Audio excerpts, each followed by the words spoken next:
De hoy, ya, el tema que vamos a hacer hoy es hipersensibilidad e inmunodeficiencias. Como ya saben, mi nombre es Elia Sandra y bueno, soy estudiante de tercer año.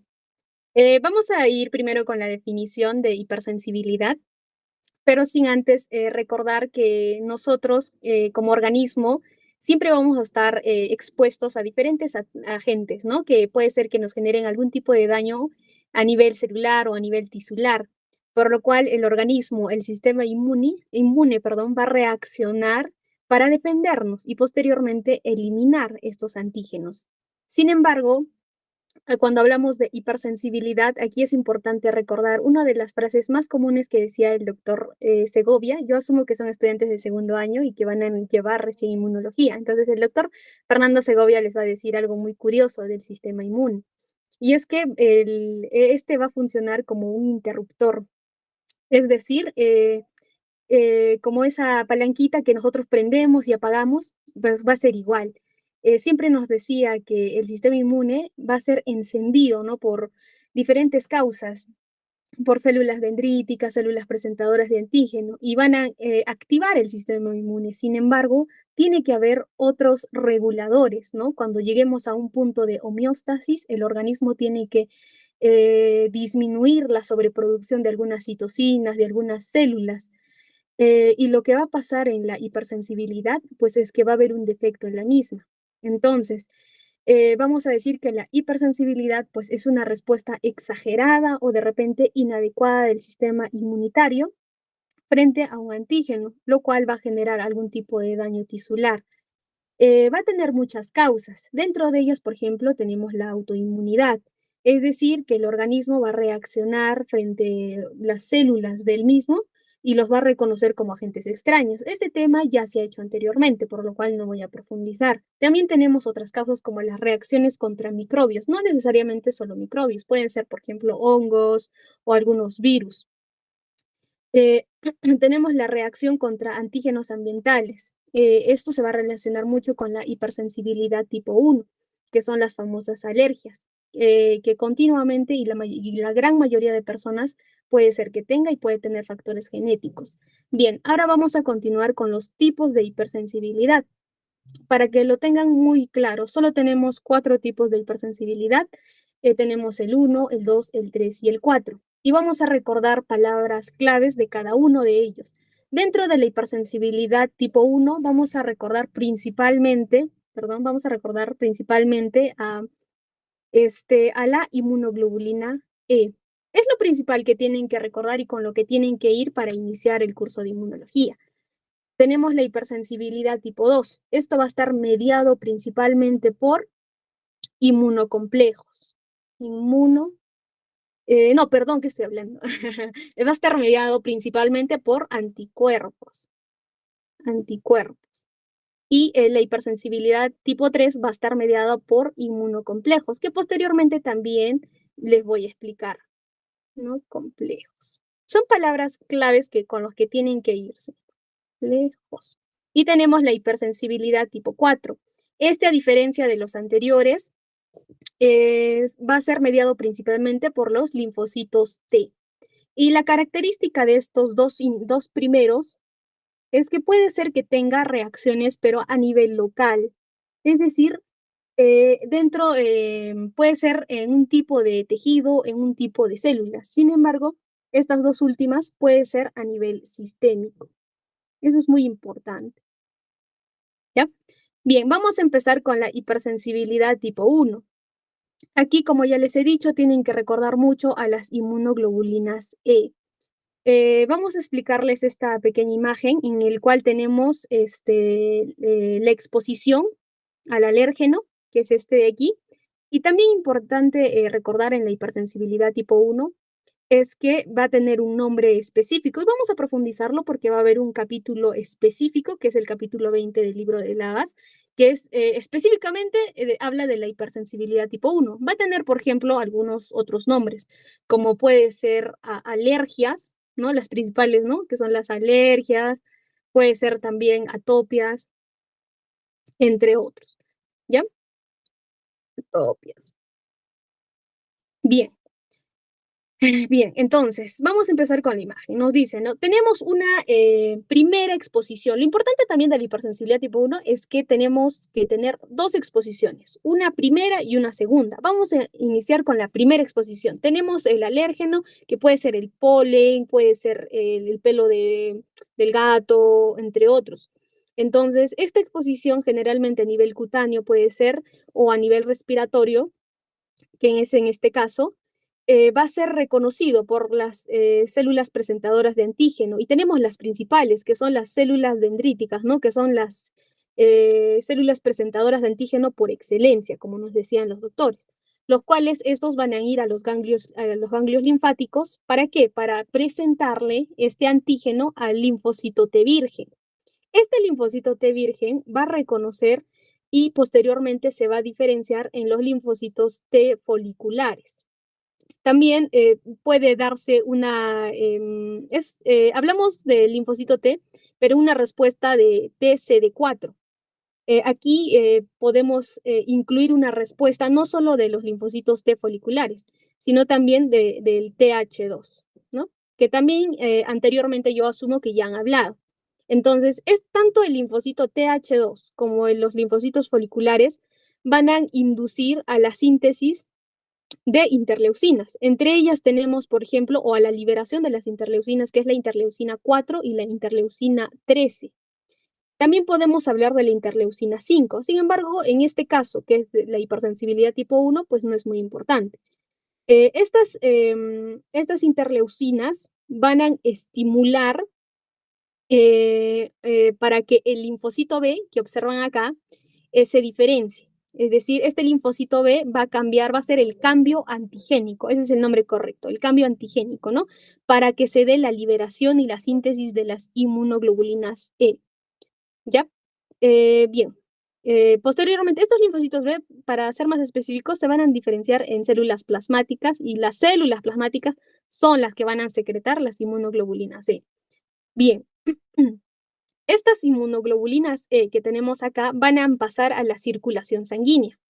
Dentro de la circulación sanguínea, pues tenemos muchas células, entre ellas las que nos va a interesar van a ser los mastocitos. También puede ser los basófilos. Nos van a interesar. ¿Por qué? Porque aquí se va a dar la famosa sensibilización. Sensibilización. ¿Y en qué consiste? Esta sensibilización consiste en la unión de esta inmunoglobulina E, de la inmunoglobulina E, con los mastocitos. Estos mastocitos van a tener receptores en las fracciones constantes, como pueden ver acá. Son receptores que son muy, aparte de ser específicos, se podría decir que tienen mucha afinidad y se van a unir a la cadena pesada y constante de la inmunoglobulina E. Este proceso de unión del mastocito con la inmunoglobulina E se va a denominar sensibilización. Hasta ahí, por ejemplo, tenemos la primera interacción del individuo con el agente o con el antígeno. Luego pasamos a una segunda exposición. Segunda exposición. Bueno, acá está, ¿no? Exposición repetida frente al alérgeno. Este alérgeno ya tenemos, o sea, se supone que ya tenemos al mastocito sensibilizado. Es decir, que va a tener en su membrana receptores que van a estar unidos a las inmunoglobulinas C. Este alérgeno se va a unir a la inmunoglobulina E. Este proceso de unión va a activar y va a permitir que los mastocitos liberen mediadores. Esto se va a dar, aquí también es muy importante recalcar o recordar que los mastocitos pues van a tener gránulos. Estos gránulos, como podrán observar acá, se van a unir a la membrana del mastocito o del basófilo. En este caso hablamos de los mastocitos. Entonces, esa unión a la membrana va a permitir la liberación de los gránulos. Estos gránulos van a tener compuestos ya preformados, que el más importante de ellos que tenemos es la histamina. Entonces, esa unión por exocitosis va a liberar a la histamina. Entonces, como dice acá, tenemos dos tipos de mediadores. tenemos las aminas o vasoactivas. Dentro de ellos, pues tenemos al más importante, a la histamina. A la histamina. Y luego tenemos a las citocinas. Acá tenemos, por ejemplo, una imagen un poquito más específica, más clara. Bien, acá, por ejemplo, tenemos al mastocito que va a estar recubierto, como dice, por inmunoglobulina E. Y acá tenemos ya, bueno, un mastocito sensibilizado. Luego se va a unir al alérgeno y me va a permitir la liberación de dos compuestos. Es muy importante recordar eso también. Este mastocito, para recalcarles, va a tener compuestos ya preformados, como la histamina u otros mediadores lipídicos. O también recién lo van a formar, ¿no? O mediadores tardíos, se llama, que son las citocinas. Bien. Bueno, lo mismo dice acá. Vamos a continuar con la respuesta. Entonces, estos mediadores, ¿qué van a generar en el organismo? ¿O cómo se manifiesta en el organismo? Dentro de, como les he dicho, de las aminas vasoactivas, tenemos a la más importante, que es la histamina, que se va a unir a los receptores H1. Tenemos, de hecho, varios receptores, H1, H2, H3, pero hablamos de los receptores H1. Lo principal que va a hacer dentro de las células es una vasodilatación. Va a liberar, por ejemplo, el óxido nítrico, va a estimular a la liberación del óxido nítrico para que se dé la vasodilatación. También esta vasodilatación va a generar que se dé, por ejemplo, algún tipo de rash cutáneo, o lo que se observa, ¿no? Las ronchas, comúnmente. Luego tenemos que va a generar una fuga vascular. Esta fuga vascular también va a estar estimulada por la vasodilatación, también por la inflamación que se va a generar. Esto se va a evidenciar como, por ejemplo, en una inflamación de la conjuntiva o una rinitis alérgica, que por ello es que tenemos, ¿no? Esta rinitis alérgica o el lagrimeo, cuando nosotros, como comúnmente se le denomina en palabras así comunes, pues la secreción nasal. Dentro de, por ejemplo, también va a activar estos mediadores lipídicos, como las prostaglandinas, va a actuar a nivel del músculo liso. En este caso, hablamos a nivel de los bronquiolos y a nivel intestinal. Dentro de los bronquiolos, como pueden observar acá, va a haber una contracción del músculo liso, por lo cual va a haber un broncoespasmo, es decir, una constricción de los bronquiolos, por lo cual esto va a alimentar o va a exacerbar en pacientes que tienen asma. En relación a nivel intestinal o a la constricción del músculo liso intestinal, va a generar que haya una hipermotilidad intestinal. Y esta hipermotilidad intestinal va a generar que se dé la diarrea, que en algunos pacientes se puede observar. En relación a las citocinas que se van a ir formando, tenemos el factor de necrosis tumoral, es el principal. Estas citocinas se van a encargar de reclutar, por ejemplo, neutrófilos, macrófagos. Aquí vamos a poner neutrófilos y macrófagos, que van a permitir que se dé la amplificación de la inflamación. Tenemos también algunas enzimas que se van a sintetizar o, bueno, sí, son componentes que se van a formar después. Entonces, estas enzimas van a generar directamente un daño tisular. En relación al eosinófilo, que no he hablado específicamente, pues va a ser producido por la interleucina 5. Como ya les he dicho, tenemos la respuesta TCD4, la respuesta TH2, en el cual tenemos las principales interleucinas, la 4, la 5 y la 11. La 13. La 4 y la 13 va a generar todo lo que ya les he mencionado anteriormente, la diferenciación del linfocito B en inmunoglobulina E, la vasodilatación, entre otros. En cambio, la interleucina 5 me va a permitir la formación del eosinófilo. Estos son proteínas que van a causar directamente, se van a relacionar específicamente con parásitos, ¿no? Y algunas células del explorador. Y tenemos también algunas enzimas como la peroxidasa, que es un contenido del eosinófilo que va a causar daño tisular, perdón. Bien, eso en relación a la hipersensibilidad tipo 1. Ahora vamos a continuar con la hipersensibilidad tipo 2. La hipersensibilidad tipo 2, yo les he mencionado que aquí básicamente va a haber una reacción del organismo y aquí muy importante recordar que hablamos de que les he dicho que recuerden de los anticuerpos. Principalmente la acción o el daño que se va a generar en el organismo va a ser por los anticuerpos y se va a generar por varios mecanismos, ¿ya? Tenemos, por ejemplo, primero la opsonización. ¿En qué consiste este proceso de la opsonización?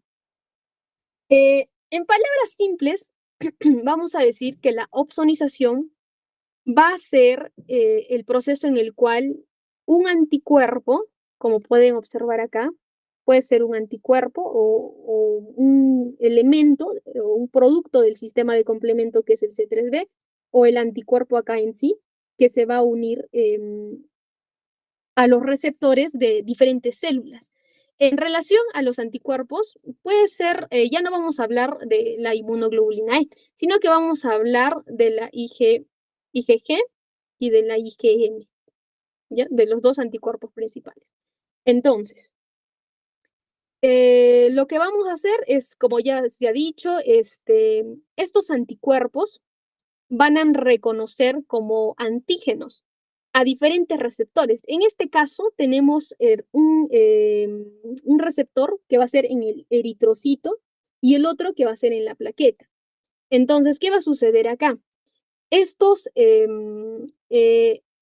receptores, tanto del eritrocito como el de la plaqueta, van a ser reconocidos por los anticuerpos como antígenos. Entonces, ese proceso se va a llamar opsonización, la unión de este anticuerpo con el receptor de esta célula. Pues esta célula, que es el eritrocito, está bien. Sin embargo, lo ha reconocido como extraño. Entonces, esta opsonización va a permitir también que se active el sistema de complemento. Yo imagino que también anteriormente ya han hablado del sistema de complemento. Entonces, aquí vamos a hablar de la vía clásica del sistema de complemento, el cual va a liberar productos. Entre ellos tenemos varios. Pueden ser productos como el C3b, que son, se van a denominar las opsoninas, justamente porque van a causar la opsonización. Opsoninas. O pueden ser otros, como el C3A, como lo vamos a observar acá y les voy a explicar. Entonces, estas opsoninas también se van a unir al eritrocito y van a actuar como receptores para diferentes células, entre ellos los fagocitos. Entonces, para que entiendan un poquito más claro o lo tengan más claro, vamos a decir que en la circulación sanguínea, pues tenemos células sanguíneas, valga la redundancia. Entonces, como por ejemplo eritrocitos y plaquetas. Tenemos eritrocitos normales que están circulando. Vamos a poner acá así. Eritrocitos normales que están circulando. Plaquetas así pequeñas, ¿no? Pequeñas. Las plaquetas están circulando normal. Estas son células normales. Pero para que para que recuerden, pues es como si este proceso de opsonización es como que esto tuviese como una banderita, vamos a decir. Es como si tuviese una banderita diciendo aquí tienes que venir o esta banderita hace que llame a los fagocitos. ¿Para qué? Para que sean fagocitados. Entonces, ese es el proceso de opsonización. ¿Ya? Es la unión del anticuerpo hacia la célula, el cual es reconocido como antígeno, en este caso eritrocito y plaqueta. O también puede ser que gracias a esa unión se liberen los productos del sistema de complemento y esos van a actuar como receptores.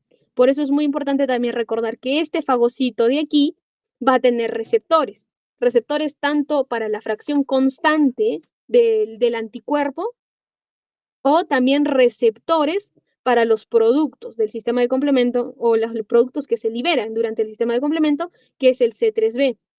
Y van a causar directamente que se dé que estos fagocitos, pues valga la redundancia, fagociten a las células que están dañadas y posteriormente, bueno, no, son células sanas que las van a reconocer como extrañas, los fagocitan, los eliminan. Entonces, aquí, por ejemplo, las enfermedades típicas tenemos aquí la trombocitopenia por las plaquetas, trombocitopenia. ¿Y por qué les hago mención también a las enfermedades? Porque, pues, generalmente a veces suelen preguntar, ¿no? Los tipos de enfermedades. Aquí la anemia hemolítica, la anemia hemolítica, hemolítica. ¿Sí? Es lo más importante. El segundo mecanismo por el cual se genera daño en la hipersensibilidad tipo 2 es la inflamación. Como yo les he comentado anteriormente, seguimos, ¿no? Con la famosa unión de estos anticuerpos hacia diferentes zonas o diferentes células, los cuales, como ya les he dicho, va a tener muchos resultados. Entre ellos tenemos la activación del sistema de complemento, como les he mencionado en la opsonización. Este sistema de complemento se va a activar y, como les he dicho, va a liberar productos. Entonces, dentro de esos productos nos interesa estos dos, el C5A y el C3A, los cuales son mediadores inflamatorios. Es decir, que dentro de las células vamos a tener algunos macrófagos o algunos neutrófilos. Estos macrófagos o neutrófilos, como pueden observar en esta imagen, pues van a tener receptores para el sistema de complemento. También van a tener receptores para la fracción constante de los anticuerpos. Bien, esta unión tanto del complemento como de los anticuerpos me va a permitir que se activen tanto los neutrófilos como los macrófagos. Esta activación va a permitir la liberación de diferentes citocinas o mediadores inflamatorios y van a permitir la perpetuación de la inflamación y posteriormente van a causar la lesión tisular. ¿Sí? Ahí sí, y tenemos, por ejemplo, después del segundo mecanismo, que es la inflamación, tenemos el tercer mecanismo, que es la alteración de las funciones o alteraciones funcionales. En este caso, aquí vamos a recordar o vamos a hablar principalmente de receptores. Vamos a decir acá receptores. Son palabras claves que deben tener receptores o a nivel de los receptores. Bien, tenemos la primera imagen. Aquí tenemos un ejemplo en relación a la enfermedad de Graves, ¿no? La enfermedad de Graves. En relación a la enfermedad de Graves, ¿qué va a suceder? Este tirocito pues, va a tener receptores para la hormona estimulante de la tiroides. Sin embargo, estos anticuerpos se van a unir a estos receptores, como pueden observar aquí. Los anticuerpos se unen a los receptores de la hormona estimulante de la tiroides, por lo cual cuando venga esta hormona, pues va a tener o se va a dar cuenta que sus receptores están ocupados, perdón. Entonces, ¿qué es lo que hacen estos anticuerpos? Los anticuerpos van a estimular para que se dé la sobreproducción de la hormona estimulante de la tiroides y posteriormente de la tiroides, causando hipertiroidismo, ¿no? Que es la complicación grave de la enfermedad de Graves.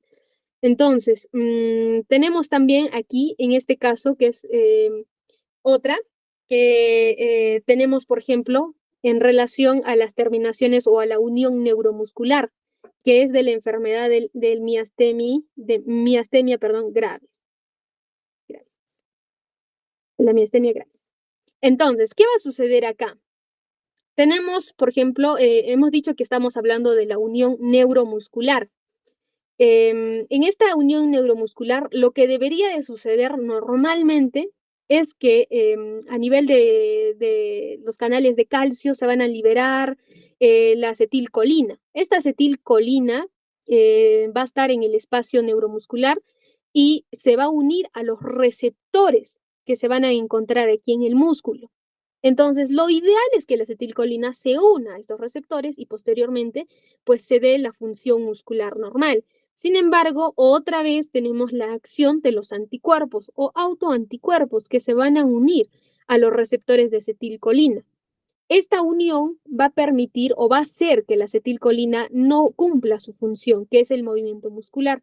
por lo cual va a generar estas contracciones musculares. Entonces, aquí, por ejemplo, tenemos, en el caso de la enfermedad de Graves, tenemos la hiperestimulación para que se dé de la producción de la tiroides o de la hormona estimulante de la tiroides, y en el caso de la enfermedad de Graves, perdón, la enfermedad de miastenia gravis, pues va a ser que se dé la inhibición de la unión de la acetilcolina con el receptor y posteriormente, pues, la disfunción muscular. Aquí tenemos otro caso, que es de la anemia perniciosa. Si hablamos como tal de la anemia perniciosa, nosotros sabemos que se da principalmente por una deficiencia de la vitamina B12, pero aquí la palabra correcta sería la anemia perniciosa autoinmune. ¿Qué quiere decir eso? Pues aquí también van a intervenir los anticuerpos. Aquí, por ejemplo, no va a haber la disfunción o la disminución, perdón, de la ingestión de la vitamina B12, sino pues va a estar en rangos normales. Lo que se va a alterar es otra vez la unión, ¿no?, de los receptores dentro de los enterocitos, el cual va a tener receptores para la vitamina B12, como pueden observar acá. Sin embargo, en este caso pueden observar que esto va a estar ocupado. ¿Por quién? Va a estar ocupado por los anticuerpos. Estos anticuerpos pues van a evitar que se dé la unión del receptor de la vitamina B12 con la misma vitamina B12, lo cual no va a permitir que no se dé la absorción correcta de la misma y posteriormente se dé la enfermedad de la anemia perniciosa, ¿no?, autoinmune. Anemia perniciosa autoinmune.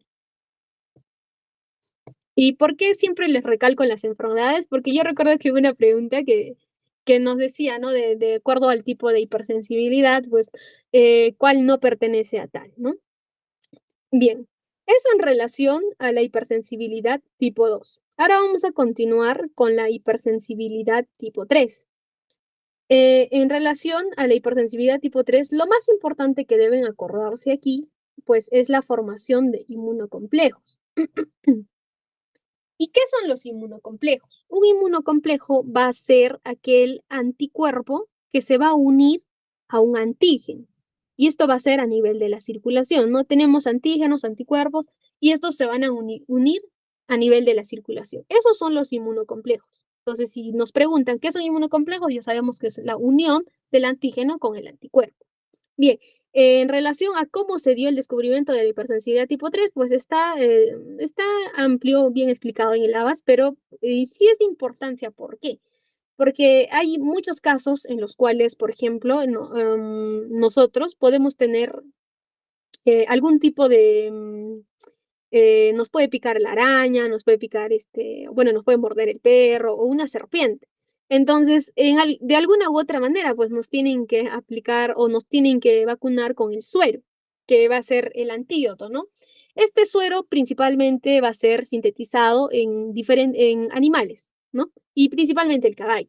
Entonces, cuando se inocula al organismo, pues en algunas personas, en algunos pacientes, puede ser que haya una reacción adversa a los mismos. Es decir, a los componentes del suero, pues se les va a reconocer como antígenos, por lo cual el organismo va a generar anticuerpos. Entonces, estos anticuerpos van a ir a la circulación y se van a unir a los antígenos formando los inmunocomplejos. Entonces, como pueden observar aquí, lo que tenemos principalmente, ya sabemos, es el inmunocomplejo. La característica de estos inmunocomplejos que están en la circulación sanguínea, pues van a causar un daño a nivel endotelial. ¿Por qué? Porque justamente vamos a decirlo así, se van a pegar a los endotelios o se van a ahí, creo que es así, es la palabra correcta. Se van a pegar al endotelio y gracias a diferentes reacciones, pues van a causar daño endotelial. Entonces, lo que va a hacer el organismo en primera instancia es eliminar estos inmunocomplejos. Principalmente lo va a hacer el hígado o el vaso. Sin embargo, pues va a haber en algunas circunstancias que puede ser que queden algunos residuos o puede haber una sobreproducción de la misma, por lo cual va a haber un depósito en la pared vascular, ¿no? Se va a depositar en la pared vascular y posteriormente puede formar trombos, como pueden observar aquí. Estos trombos, de acuerdo al tamaño del trombo y a la gravedad, ¿no?, de la situación, puede ser que generen isquemia, es decir, van a reducir el riego sanguíneo. Entonces, la reducción del riego sanguíneo cuando se hace más crónico o cuando no se dan cuenta y se sigue administrando el suero, pues puede ser que haya una necrosis, ¿no? Por la disminución del flujo sanguíneo. Em, Eso en relación. Y nos dice acá también que en la hipersensibilidad tipo 3, los órganos que más o con mayor frecuencia se van a dañar, pues va a ser los riñones y las membranas sinoviales, debido a la alta cantidad de filtración que vamos a tener en estos órganos. Por ello es que, por ejemplo, las enfermedades claves aquí, pues son el lupus eritematoso sistémico y la glomerulonefritis postestreptocócica. Bien, eso en relación a la hipersensibilidad tipo 3. Y por último, ya terminando, tenemos la hipersensibilidad tipo 4. La hipersensibilidad tipo 4, como yo les he mencionado al inicio, espero que se acuerden, hablamos de los linfocitos T. Ya no vamos a hablar de antígenos, anticuerpos, sino principalmente de los linfocitos T. Entonces, ¿qué va a pasar aquí? Estos antígenos, bueno, siempre vamos a hablar de antígenos. Entonces, estos antígenos van a ser presentados por las células presentadoras de antígenos hacia las células, hacia los linfocitos T. Entonces, puede ser presentados mediante dos complejos. Puede ser, por ejemplo, por el complejo mayor de histocompatibilidad tipo 1, o también puede ser presentado por el complejo mayor de histocompatibilidad tipo 2.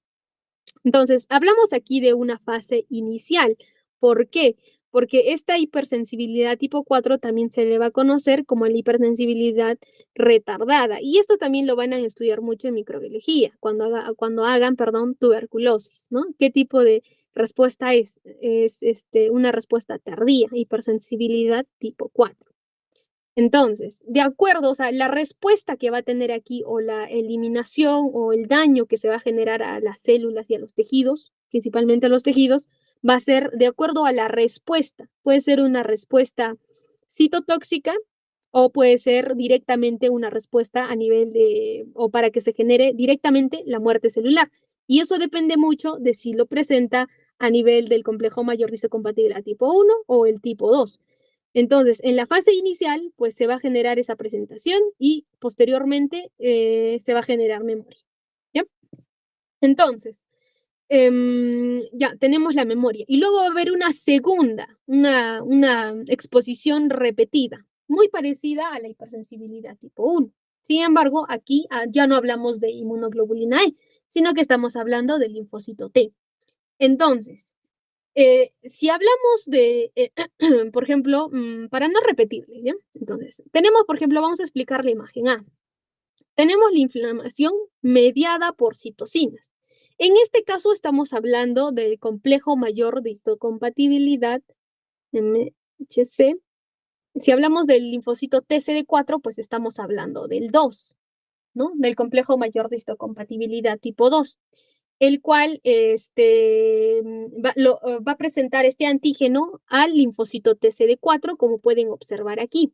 Este linfocito TCD4, este linfocito TCD4 puede ser que libere diferentes, o puede ser que tenga diferentes respuestas.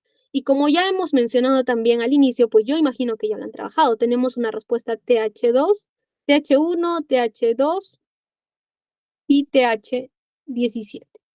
El que me interesa a mí ahora va a ser el TH17 y el TH1. El TH2 ya lo hemos trabajado en la hipersensibilidad tipo 1. Entonces, ¿qué va a hacer en la respuesta TH1? Aquí vamos a tener la acción de, por ejemplo, del interferón, el interferón gamma, el factor de necrosis tumoral alfa, los cuales me van a permitir que se dé el reclutamiento de macrófagos. Macrófagos. Y la respuesta T17 me va a permitir el reclutamiento de neutrófilos. Estos van a ser mediadores inflamatorios, es decir, que van a exacerbar la inflamación debido a que cada una de estas células pues tiene componentes o enzimas, ¿no? Como dice acá, enzimas proteolíticas o especies reactivas de oxígeno que van a inducir a un daño tisular y posteriormente a una lesión tisular. Así es como se da cuando tenemos la presentación por el complejo mayor de histocompatibilidad tipo 2, en relación a la citotoxicidad mediada por los linfocitos T. Vamos a hablar de una presentación del complejo mayor de histocompatibilidad tipo 1. Aquí, pues, va a ser, esta presentación va a ser a nivel del linfocito TCD8. Como pueden ver acá, linfocito T, CD8. Entonces, este linfocito TCD8 va a inducir directamente a la muerte celular. O sea, va a hacer un daño celular, va a generar perforinas, granzimas. Entonces, todo ello va a generar que la célula, pues, reciba un daño y posteriormente la muerte celular. Eso es en relación a las hipersensibilidades. Lo que quiero que recuerden son palabras claves de cada uno. Bueno, para pasar al siguiente tema, ¿alguien tiene alguna duda o podemos continuar? No sé si me confirman.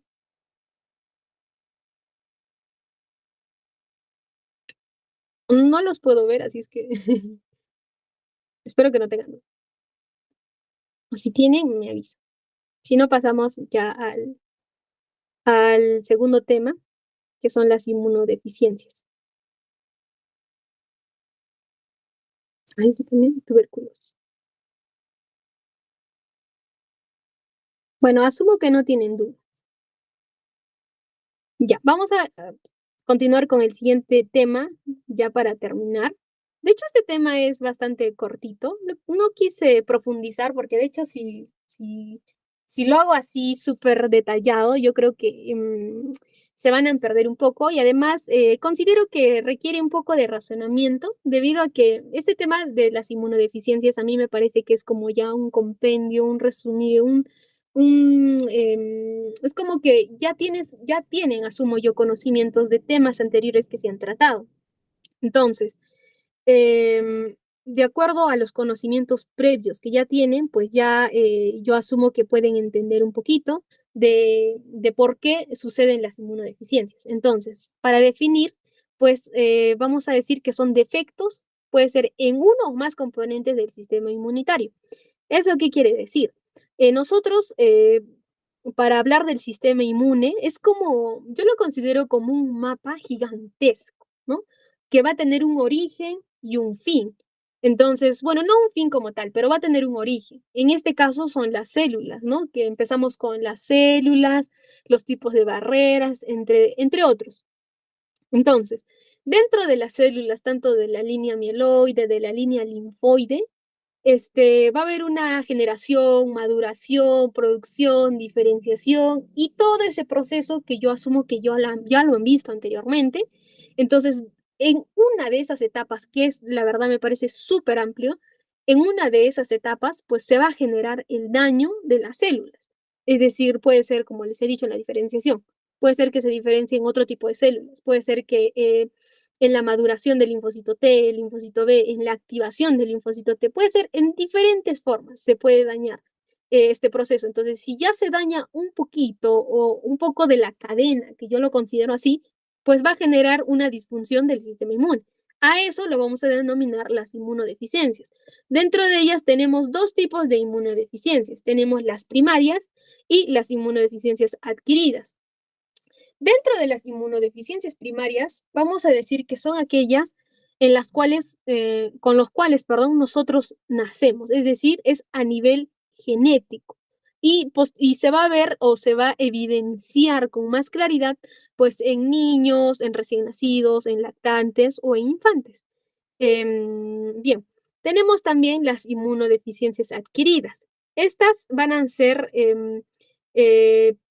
o se van a generar por causas externas o durante el proceso de la vida. Como dice su nombre, son inmunodeficiencias adquiridas. O sea, lo puedes adquirir durante el proceso del crecimiento.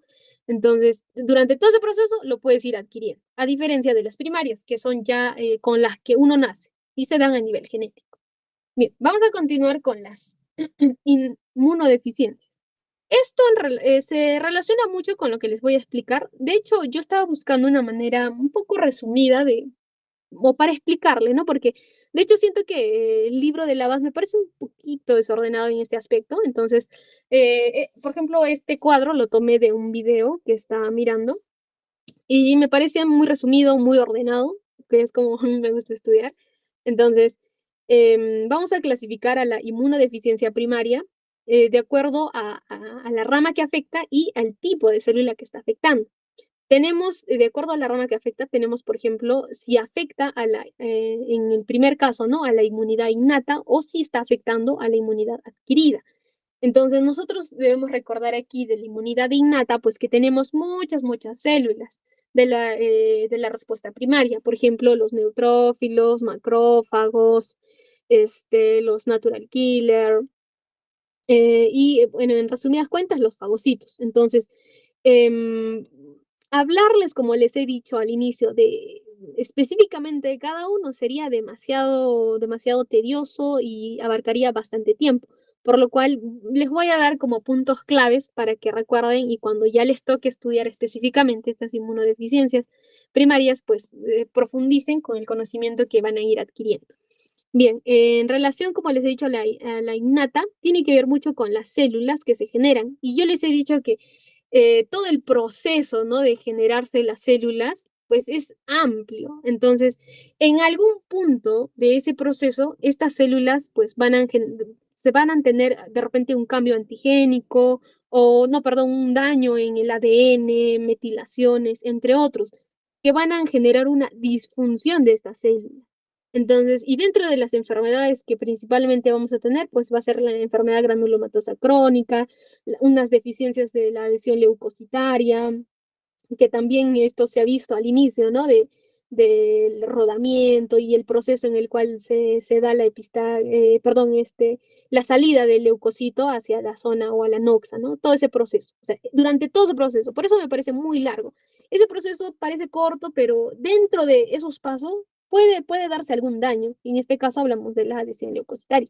También tenemos los defectos de los linfocitos natural killer. Tenemos los defectos en las vías de los receptores tipo TOL. Entonces, en general, para que recuerden o para que tengan una idea general de todo eso, pues va a ser como un daño específico en tres cosas principales. Yo los resumo así. Puede ser un daño en la síntesis o en la producción de las células. Puede ser un daño a nivel de la diferenciación de las células o a nivel de los receptores. Esas tres cosas, ¿no? En la síntesis de las células, en la diferenciación y en los receptores. Eso en general. Bien, tenemos también en relación a la inmunidad adquirida, ¿no? Tenemos acá la respuesta humoral y celular, justo me pasé, en relación a la inmunidad humoral y celular. Nosotros sabemos, o cuando hablamos de la inmunidad humoral, estamos hablando principalmente de anticuerpos, y estos anticuerpos pues van a ser o se van a encontrar en la circulación. Y cuando se da esta inmunodeficiencia a nivel humoral, pues va a haber un proclive a la infección por bacterias específicamente encapsuladas. Y como ya les he dicho, si están en el torrente sanguíneo, tienen la característica de que son extracelulares. En relación a la inmunidad celular, pues esto se va a dar en el interior de la célula y puede ser por muchos factores. Entre ellos tenemos la infección por virus o reactivación de infecciones latentes y como están dentro de la célula, pues tienen la característica de ser intracelulares. Y la combinación de ambas, o sea, un daño en la inmunidad humoral como en la inmunidad celular, pues va a generar daños que que son muy intensos, ¿no? Como lo puse acá, son muy intensos. Y esto va a permitir que haya infecciones oportunistas bastante grandes, lo cual va a generar mayor daño en el organismo y posteriormente enfermedades a los pacientes. Bien, y según al tipo de célula, el cual va a afectar, tenemos ya, como les he mencionado, tenemos la línea linfoide y la línea mieloide. Dentro de la línea linfoide tenemos los linfocitos T, los linfocitos B y combinadas, que se parece mucho a la respuesta específica o adquirida, ¿no? Que es la respuesta humoral y celular. En relación a los linfocitos T, puede haber una deficiencia, por ejemplo, en la presentación antigénica. Puede haber daños en los receptores, como ya hemos visto, ¿no? Los anticuerpos, entre todos ellos. Entonces, o también en la maduración o en la diferenciación de los mismos linfocitos T, porque nosotros sabemos que tenemos, o sea, cuando se da la presentación antigénica, claro, la presentación antigénica, los linfocitos T vírgenes, estos se tienen que diferenciar en otros. Entonces, durante todo ese proceso de presentación, diferenciación, activación, pues va a haber un daño y va a disminuir la función de los linfocitos T. En relación a los linfocitos B, hablamos de anticuerpos. Estos anticuerpos, pues, como debemos recordar también, va a generar algún tipo de respuesta. Y estos anticuerpos tienen la característica, en algunos casos, de ser específicos, pero cuando hay un daño a nivel de la síntesis o de la maduración de estos linfocitos B, pues pueden generar anticuerpos, una variedad de anticuerpos y con la característica de que estos pueden ser inespecíficos. Y combinados ambos, pues como ya les he dicho, genera daños bastante fuertes. Y principalmente se va a asociar, cuando hablamos de una combinación de ambos, principalmente se va a asociar a los linfocitos T, a un defecto a los linfocitos T. En la línea mieloide, pues se parece mucho a la inmunidad innata, ¿no? Hablamos principalmente en un daño en la fagocitosis o en las células que cumplen la fagocitosis. Eh, y por último, ya para terminar, tenemos la inmunodeficiencia secundaria. Como ya les he mencionado, esta inmunodeficiencia secundaria pues va a ser multifactorial, va a tener muchas causas y va a disminuir la respuesta del sistema inmune y que, como ya les he dicho, se va a adquirir durante toda la vida. Y las principales causas pueden ser, por ejemplo, yo tomé tres causas principales, aunque puede ser, como les digo, multifactorial, por muchos, muchos factores. Entre ellos tenemos el VIH, es el principal, ¿no? Que va a generar una disfunción en los linfocitos TCD4, el cual va a disminuir al sistema inmune. En el caso del cáncer, por ejemplo, tenemos diferentes tipos de cáncer y para recibir un tratamiento, pues vamos a hacer hincapié aquí en la quimioterapia, el cual nosotros sabemos que en la quimioterapia no solo se están eliminando células que están en abundante proliferación, sino también células que controlan esa proliferación, células buenas.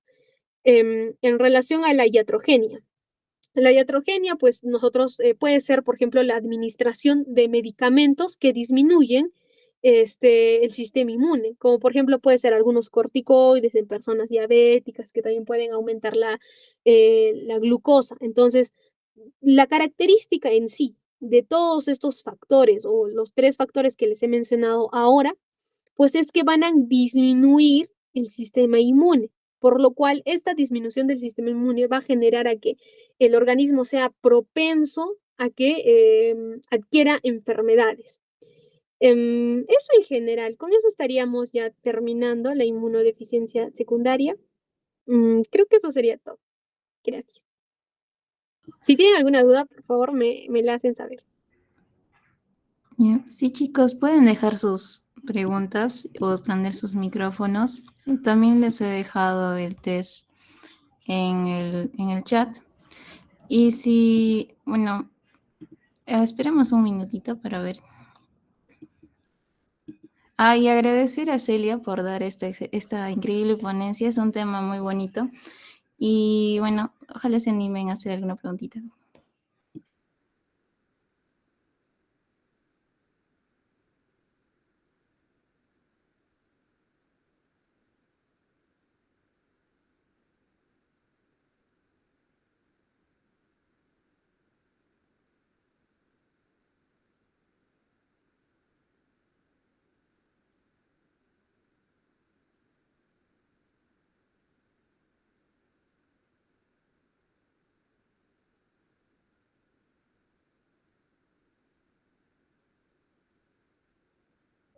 Bueno, al parecer no hay preguntas. Muchas gracias a todos los que asistieron y también a Celia por dar la ponencia. Y con eso culminaríamos. Muchas gracias.